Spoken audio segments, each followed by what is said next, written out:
अभियोपन तो बाबा करते हैं। कौन करते हैं? बाबा किसे कहा जाता है? साकार और निराकार के मेल को बाबा कहा जाता है। तो मेल हो गया है, सदा काल का मेल हो गया है। निराकार आत्माओं के बाप और मनुष्य सृष्टि के साकार मनुष्य का, मनुष्य आत्मा का मेल हो गया है। कहेंगे नहीं हो गया। पहली बार जो थोड़े समय के लिए मेल हुआ वो तारीख याद है? 5 दिसंबर। कौन कौन सी आत्माओं का मेल बताया है?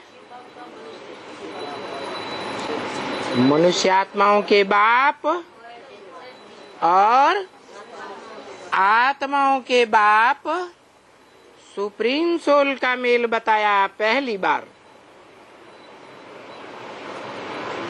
तो देखो वो तो आरंभ था।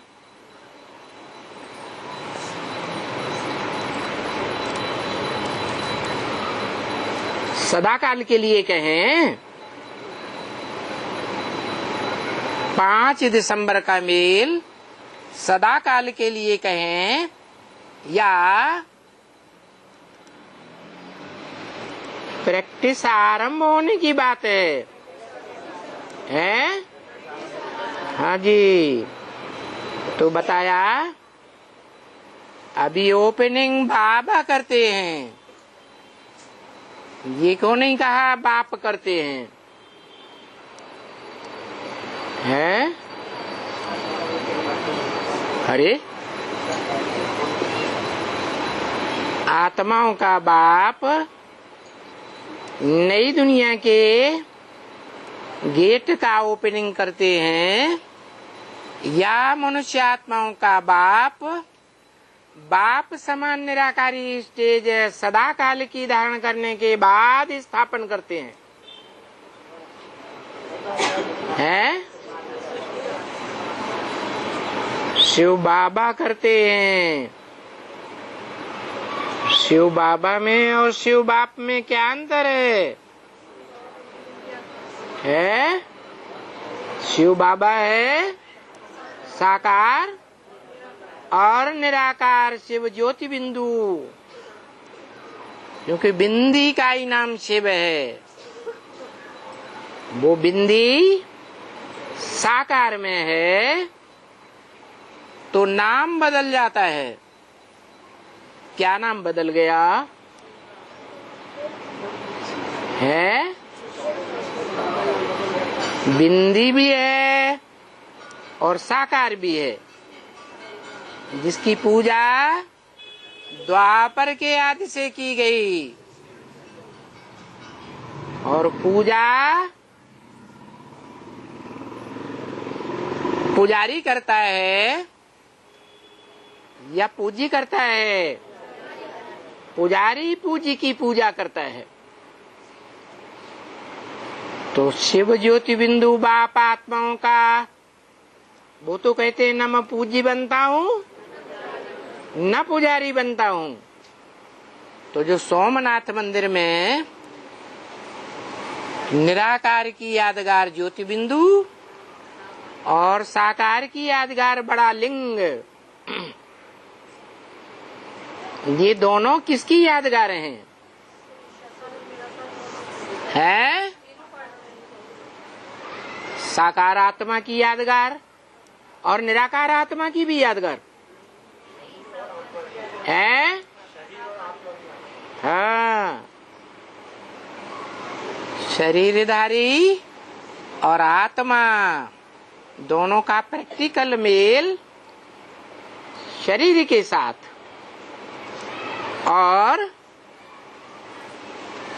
अल्पकाल के लिए सिर्फ संगम युग के लिए या सदाकाल के लिए है?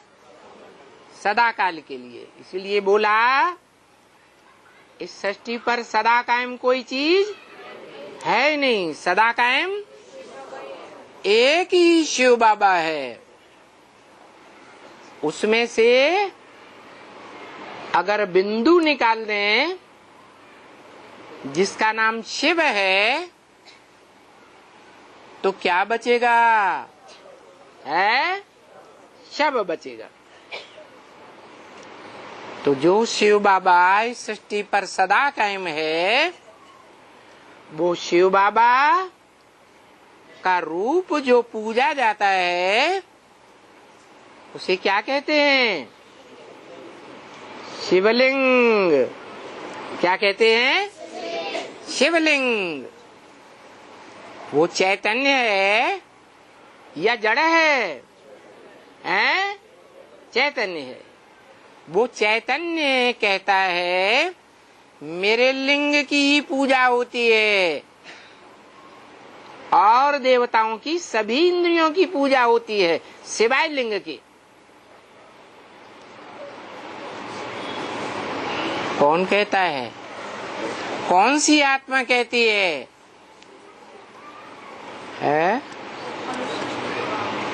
अरे कौन सी आत्मा कहती है मेरे लिंग की ही पूजा होती है? मनुष्य सृष्टि का बाप क्यों कहता है? शिव बाप नहीं कह सकता है? शिव बाप को तो लिंग होता ही नहीं, शरीर ही नहीं होता, कोई भी इंद्रिय नहीं होती, तो वो कैसे कह सकता है कि मेरे लिंग की पूजा होती है? तो ये ठीक है ना बच्चे? क्या बाबा बच्चों से समर्थन चाहते हैं? बच्चे फैसला करें। ये बात ठीक है ना बच्चे कि सोमनाथ मंदिर में द्वापर के आदि में भक्ति मार्ग की जब शुरुआत हुई थी तो आदि में हर चीज सात्विक होती है। तो भक्ति मार्ग सात्विक था या तामसी था?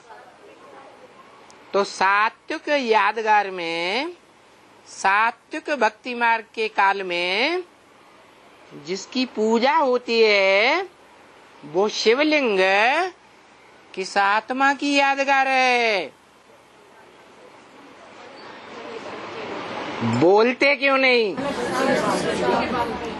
आधे बोलते, माताएं ज्यादा बोलती हैं, भाइयों को तो मुसीबत आ गई है। अरे किस आत्मा की यादगार है? हाँ, उस आत्मा की यादगार है जो भारत में सदा काल जीवित माना जाता है। उसका जीवन का कभी अंत चारों युगों में होता ही नहीं।